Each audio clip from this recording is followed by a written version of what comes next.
Hey guys, day 4 of 60 days body transformation challenge. அதாவது நான் டே 3 skip பண்ணிட்டேன். ஸோ நான் டிசிப்ளின்டாக இல்லை. நான் டிசிப்ளின்ட் ஆகிறதுக்கு business and start up use பண்ணுற ஒரு ஐடியா வச்சு இன்னும் நானே டெவலப் பண்ணிக்க போகிறேன் அப்படின்னு சொல்லியிருந்தேன். அது என்ன ட்ரிக் அப்படிங்கிறத நான் இன்றைக்கி ஷார்ட்டாக சொல்லிடுறேன்.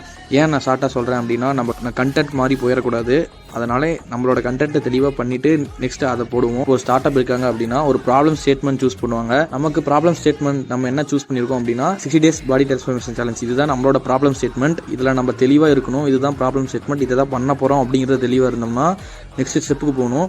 நெக்ஸ்ட் ஸ்டெப் என்ன அப்படின்னா, நமக்கு இதில் என்ன பிரச்சனை, அதாவது இந்த சேலஞ்சில் எனக்கு என்ன பிரச்சனை, நான் டிசிப்ளின்டாக இல்லை, அதுதான் என்னோட பிரச்சனை. டிசிப்ளின்டாக இல்லை அப்படின்னா அதில் என்னென்ன பிரச்சனைகள் இருக்குது அப்படின்னு நான் எழுதணும். லைக் காலையில் நான் எந்திரிக்க முடியல கரெக்டான டைமுக்கு, நைட்டு கரெக்டான டைமுக்கு நான் தூங்க மாட்டேன், கரெக்டாக என்னோட டயட்டை ஃபாலோ பண்ண முடியல அப்படின்ட்டு இது எல்லா பிரச்சனைகளும் எழுதிட்டு, இதெல்லாம் ஏன் என்னால் பண்ண முடியல அப்படிங்கிறத அதையும் ஒரு பக்கம் எழுதிட்டு, நெக்ஸ்ட் தேர்ட் ஸ்டெப்பாக நம்ம சொல்யூஷன் கொடுக்கும்போது டேரெக்டாக ஒரே சொல்யூஷனாக கொடுத்துறாம ரெண்டுலேருந்து ஒரு 3 சொல்யூஷன் எடுத்துக்கோங்க. அந்த 3 சொல்யூஷன்லேருந்து அதை கம்பைன் பண்ணி ஒரு சொல்யூஷனாக மாற்றணும். டபுள் அப்புறம் உங்களால் இந்த டைமுக்கு எந்திரிக்க முடியல அப்படின்னா ஒரு 3 டைமிங் செட் பண்ணிவிட்டு அந்த 3 டைமிங்கில் எந்திரிச்சா உங்களால் காலேஜ் போகிறதுக்கும் கரெக்டாக இருக்குது, அப்புறம் ஜிம்முக்கு போகிறதுக்கும் கரெக்டாக இருக்குது அப்படிங்கிற மாதிரி ஒரு டைமிங் எடுத்து வச்சுக்கோங்க. 3 சொல்யூஷன் எடுத்து இந்த 3ஐயும் கம்பைன் பண்ணி நீங்கள் எழுதுனீங்கிறப்போ உங்களுக்கு கரெக்டாக ஒரு தெளிவான ஒரு சொல்யூஷன் கிடைக்கும். அதை வச்சு நீங்கள் அதை ஃபாலோ பண்ணிட்டு வரப்போ உங்களுக்கு கொஞ்சம் அச்சீவ் பண்ண ஈஸியாக இருக்கும். புரியலன்னா சொல்லுங்கள். இது இன்னும் என்னோட நோட்டில் எழுதிட்டு இன்னும் கொஞ்சம் தெளிவாக புரிய வைக்க உங்களுக்கு ட்ரை பண்ணுறேன். இது என்னோட சேனலில் இது மட்டும் இல்லாமல் பைக் ரெஸ்டரேஷன் வீடியோ போட்டுட்ருக்கோம்.